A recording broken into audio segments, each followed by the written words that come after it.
من همه دنیا رو بگردم مثل تو پیدا نمیشه، نمیشه. تحریر دنیا بخش اولش یه اسلاید رو به پایین داریم. دون دون دون. تحریرش یه تحریر 7 نوتیه. یا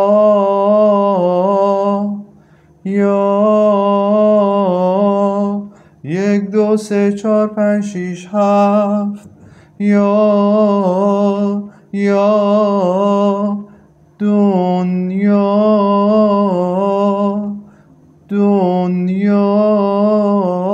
من همه دنیا رو بگردم. اینو باید به سرعت خیلی بالاتر برسونید. یا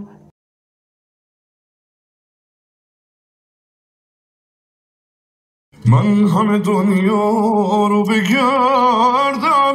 تحریر بگردم یک تحریر 9 نوتی هستش که باید به آرومی همین نوتاشو اول بشناسیم، بعدا به سرعت بالاتر برسونیم. از گ شروع میکنیم، به و کار نداریم.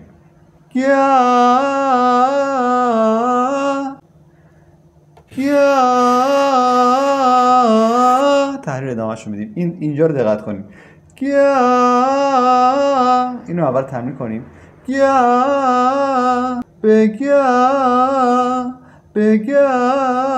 ترکیبش رو با هم تمرین میکنیم با سرعت خیلی خیلی کم.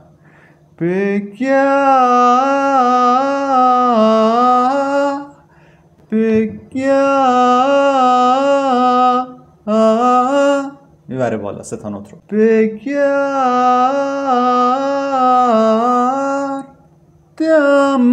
اینجا روی دمم به صورت اسلایدی میارن پایین. دم بگردم.